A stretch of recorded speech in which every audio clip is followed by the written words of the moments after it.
Muchas gracias, Gabriel. Así es, ya tenemos el enlace para escuchar a Lila Gasca, directora de Pro Bono México desde 2009 en Hogan Lovells. Comenzó como asociada encargada de esta área, en la que también dirige la estrategia de responsabilidad social corporativa. Reconocida por Latin Lawyer por impulsar apoyo legal a los damnificados del sismo de 2017. Por su trayectoria pro bono por Fundación Appleseed en 2019 y como abogada influyente en 2021. Y el día de hoy nos hablará sobre una de las grandes incógnitas respecto a él. ¿Realmente conocemos la realidad de género, edad, discapacidad, LGBTQ y más, etnocultura y familia en nuestro país? Muy bienvenida, Lila. Bueno, muchas gracias, Norma, por invitarme a esta plática y sobre todo por el interés en un tema de tanta relevancia en nuestro país. Y esta pregunta que me hacen de si realmente conocemos la realidad de género, edad, discapacidad, LGBTQ y más, etnocultura y familia en nuestro país, pues es una pregunta, aparte de interesante, muy profunda. Y siendo la verdad es que en muchos casos esta realidad de la población puede estar influenciada por diversos factores como la cultura, la educación, los medios de comunicación y nuestras propias experiencias personales. Entonces, en eso debemos de reconocer que siempre vamos a tener percepciones que pueden estar sesgadas o incompletas y podemos no tener un entendimiento claro o completo de las realidades y desafíos que enfrentan estos distintos grupos de la población a la que nos estamos refiriendo.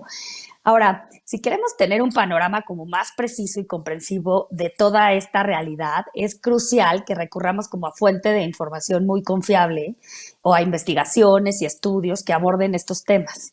Pero esto es súper complejo porque muchas veces esta investigación o estos datos no están tan actualizados como quisiéramos, ¿no? Entonces ahí viene el primer reto que tenemos. Entonces, primero, pues resulta esencial escuchar y aprender de todas estas experiencias y perspectivas de las personas que forman parte de estos grupos para poder tener una comprensión más auténtica y empática, ¿no? Esta diversidad, equidad e inclusión de la que vamos a hablar ha evolucionado muchísimo en el transcurso del tiempo y se ha demostrado que son pilares esenciales para cualquier sociedad y, por supuesto, en el entorno laboral en el que nos desarrollemos. Pero, bueno, pues esta perspectiva diferente de todas las personas y talentos y experiencias es lo que más va a aportar a nuestra empresa, ¿no? Por supuesto que nos enfocaremos a estas realidades de estas poblaciones en México y vamos a tratar de entender y explorar estas cifras que nos revelan una magnitud muy interesante de estas comunidades en la fuerza laboral. Hay que partir en que las cifras de diversidad, equidad de inclusión en México, perdón, pues son desactualizadas a 2023, ¿no? Tenemos datos de 2020, hay por ahí unos estudios de 2021, pero bueno, no están actualizadas al día de hoy, ¿no?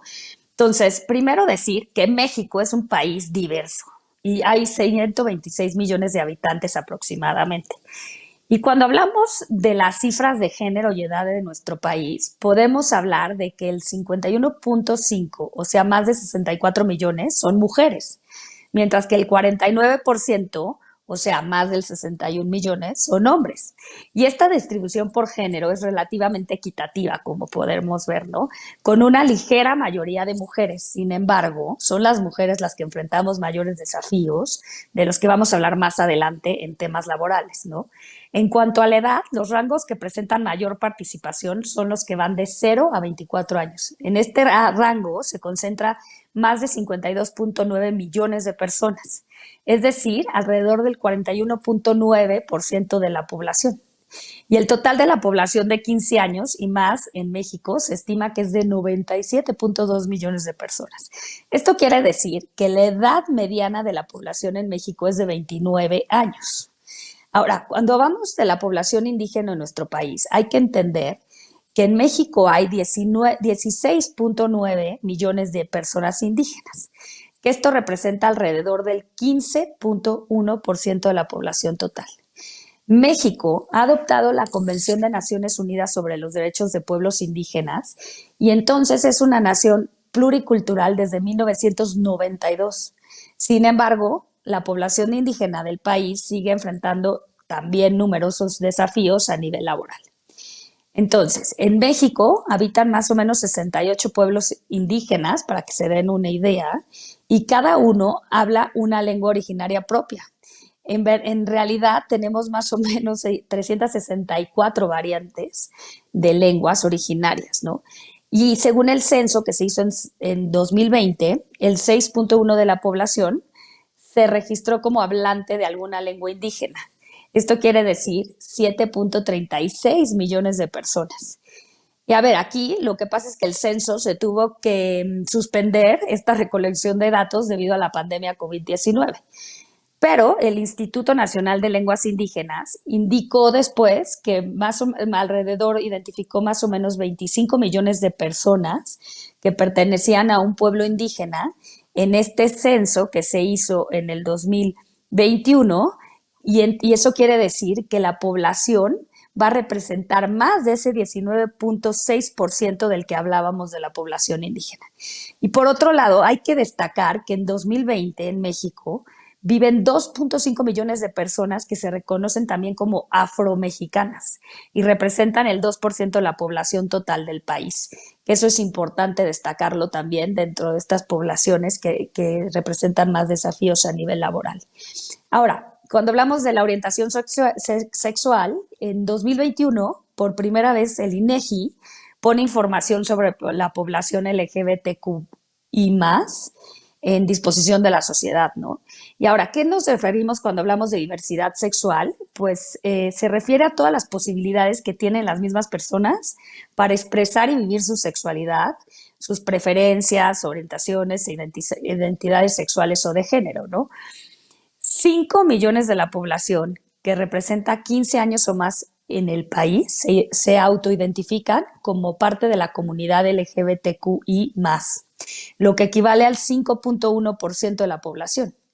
Y en esta distribución de la población de 15 años o más, según la orientación sexual, 95% son heterosexuales, 1.8 son gays o lesbianas, bisexuales son 2.5 y otra preferencia es 0.5. Esto quiere decir, así en rangos fáciles de entender, que 1 de cada 20 personas de 15 años o más de edad se autoidentifica como parte de la comunidad LGBTQI+. Y también 1 de cada 2 personas con una orientación sexual diversa y se declara bisexual, ¿no? Y bueno, un dato curioso es que el Estado de México es la entidad federativa que cuenta con mayor número de personas que se autoidentifican con la comunidad LGBTQI+, con más de 489,500 habitantes.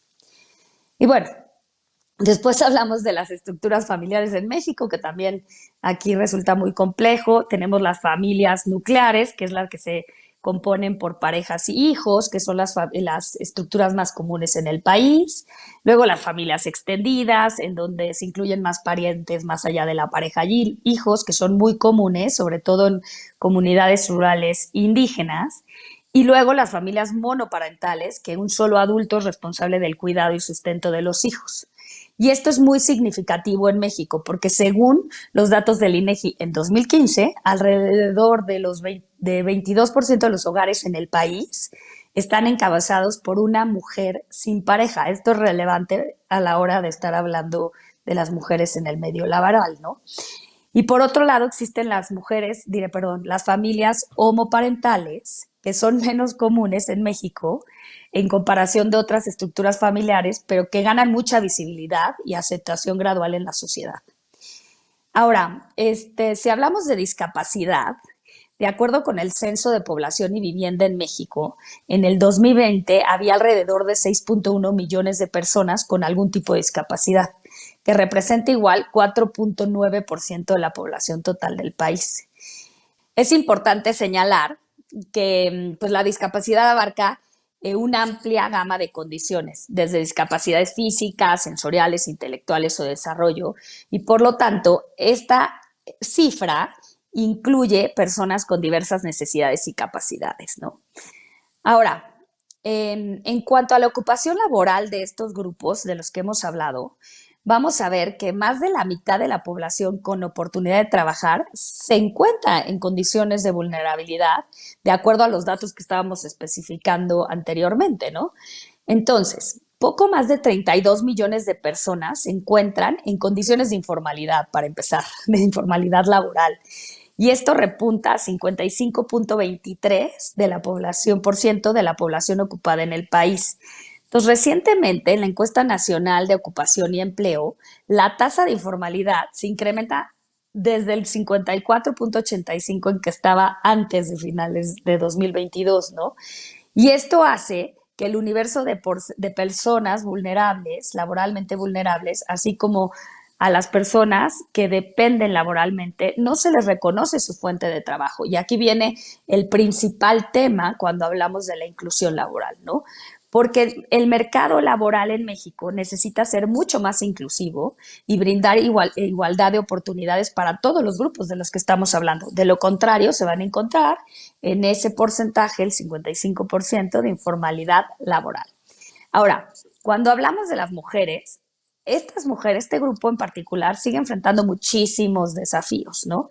Y enfrentan una menor participación en el mercado laboral que los hombres y una menor calidad de participación.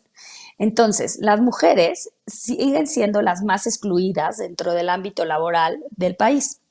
Y la tasa de participación de los hombres es del 75.9 personas y de las mujeres es del 46%. Por lo tanto, y estos retos son los que enfrentan las mujeres, es que persisten estas desigualdades en áreas como salarios y oportunidades de ascenso. Existe una brecha salarial grande entre hombres y mujeres en el país y las mujeres tienden a ganar menos que los hombres en promedio. Las mujeres también enfrentan desafíos relacionados con la maternidad, el equilibrio entre la vida laboral y personal. Y aquí hay un gravísimo problema que es la violencia en México, ¿no?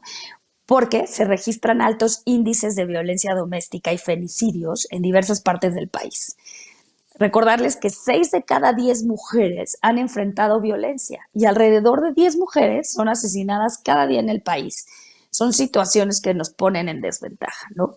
Ahora, cuando hablamos de la población LGBTQI+, su ocupación laboral es importante destacar que solo el 4.6 ocupa cargos directivos o son jefes, tanto empresas públicas como privadas.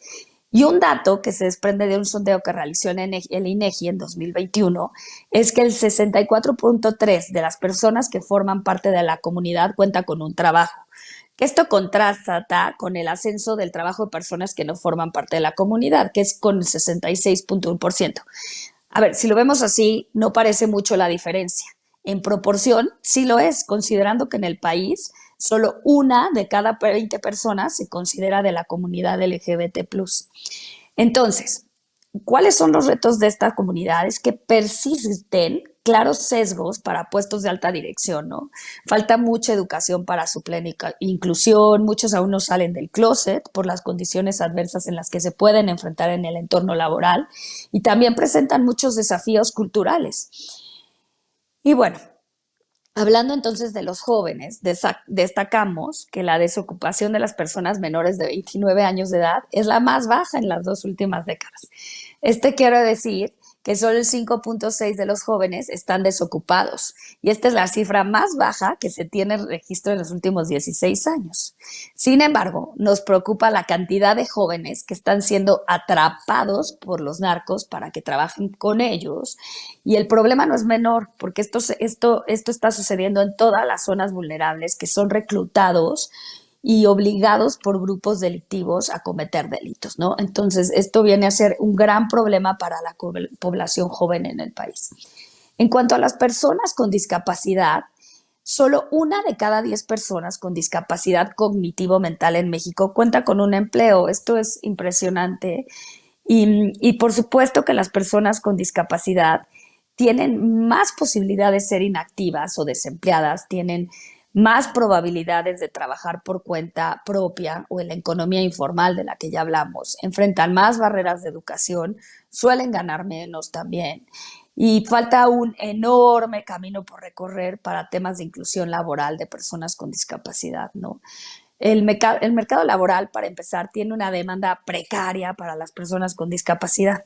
Y las empresas, aparte, van a otro ritmo. Entonces, deben de aprender a trabajar de forma distinta para facilitarles la inclusión. Las empresas deben de realizar también capacitaciones de sensibilización entre su población interna para que puedan integrarse estas personas a los centros de trabajo, ¿no? Y por supuesto, debemos de tener tareas adecuadas para que las personas con alguna discapacidad se puedan incluir y tener una plena inclusión al mercado laboral. Otra población que resulta muy interesante analizar, pues es la población de adultos mayores, ¿no? En México, el 5% de la fuerza laboral son adultos mayores de 65 años. Esto quiere decir que 5 de cada 100 mexicanos que trabajan tienen más de 65 años de edad, que es una proporción pues realmente importante, ¿eh? Y alta dentro de los países de la OCDE.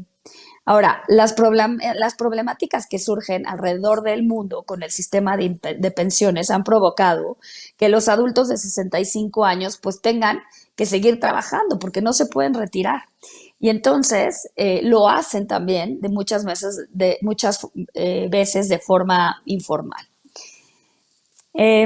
Por otro lado, en cuanto a las legislaciones que promuevan la práctica de diversidad, equidad e inclusión en México, encontramos muchas, ¿no? Para las personas mayores está la ley del Instituto Nacional de las Personas de Adultos Mayores, el INAPAM, que su objetivo es promover la inclusión laboral de los adultos mayores a través de la implementación de programas, políticas, etcétera, que fomenten su participación en el mercado, ¿no?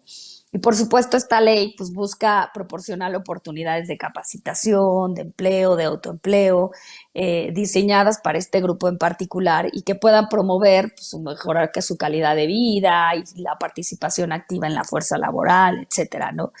Ahora, lo que es interesante saber es que se acaba de presentar una propuesta legislativa en el Senado a la Ley Federal del Trabajo en materia de inclusión laboral para que las empresas tengan que integrar a sus plantillas laborales un 5% de adultos mayores cuando las empresas tengan más de 20 empleados, que esto sería una gran iniciativa para que estas personas mayores de 65 años se puedan integrar formalmente a sus empleos, ¿no? En cuanto a las personas con discapacidad, tenemos la Ley General para la Inclusión de las Personas con Discapacidad, que esta pues igual prevé oportunidades para las personas con discapacidad y establece la obligación de las empresas para implementar medidas de accesibilidad y adaptaciones responsables y razonables en el entorno laboral. Para los jóvenes, el gobierno implementó el programa de Jóvenes Construyendo el Futuro, que por eso tenemos esta baja en el desempleo de los jóvenes. Y por supuesto que está el Instituto Mexicano de la Juventud.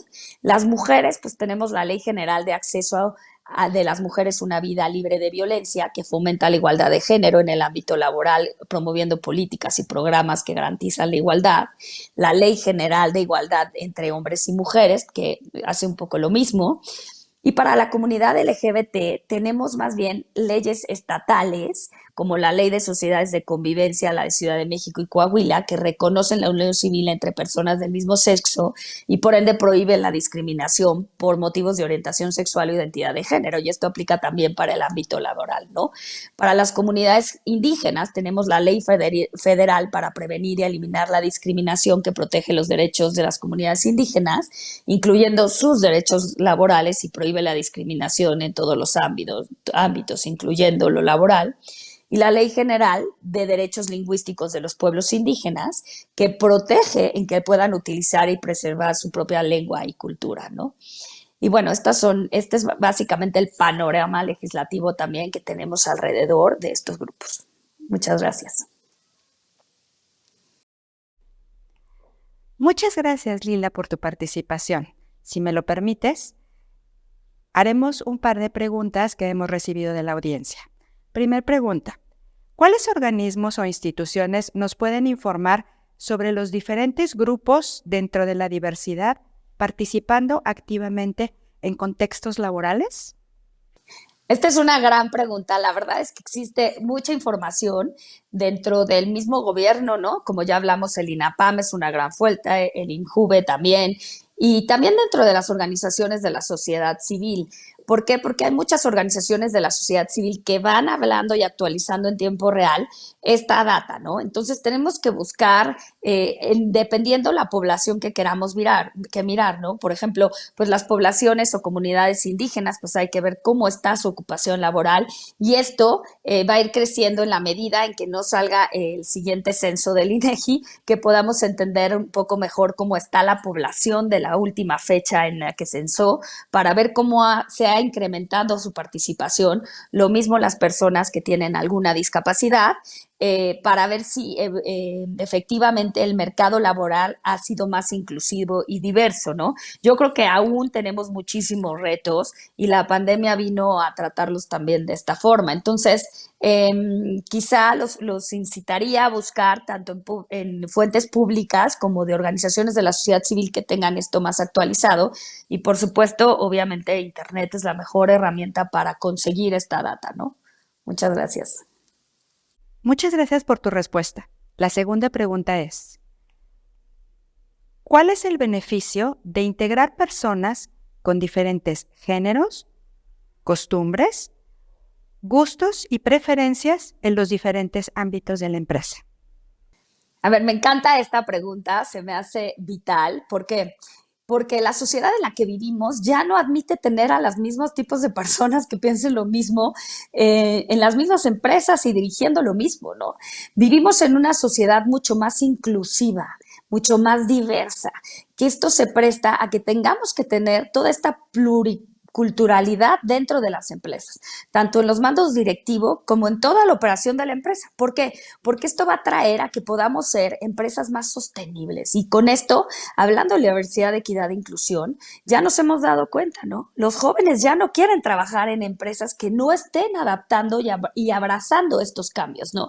La comunidad indígena, sobre todo, trae muchísimos conocimientos que nos podemos servir también nosotros y que van a traer para esta sustentabilidad que tanto necesita en cuanto a cambio climático, etcétera, ¿no?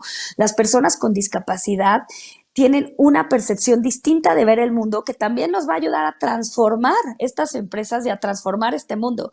Para mí personalmente, tener equipos diversos e inclusivos en nuestras oficinas es magnífico, pues nos da esta apertura hacia una empresa que nos queremos estar, ¿no? En una empresa que queremos ser. Y las empresas cada vez van más y van enmarcando más, por ejemplo, estrategias de ESG, Environmental Social Governance o ASG, que está tan de moda, en el que ya incluyen la parte social y ahí está la diversidad, equidad e inclusión de todos estos grupos tan diversos y pluriculturales que pueden ampliar y necesitan ampliar la forma en que vemos nuestros servicios, las operaciones que hacemos y el mundo en el que vamos a vivir. Y no solo eso, ¿no? Ya tenemos también, por ejemplo, la taxonomía sostenible en México, que incluye esta parte social en la que incluye temas de diversidad, equidad e inclusión, porque las empresas sabemos y estamos comprometidas a tener equipos diversos para que podamos tener una empresa o un despacho mejor, o dependiendo el rubro en el que estés, y podamos prestar mejores servicios y con esto pues construir el mundo que todos queremos y transitar a una economía de impacto y a empresas con impacto. Muchas gracias. Muchas gracias, Lila, por toda la información que nos compartes. Es de gran relevancia, pero sobre todo de gran aprendizaje, entendimiento de nuestra realidad como país en estos temas de alto impacto. Continuamos con la agenda del evento.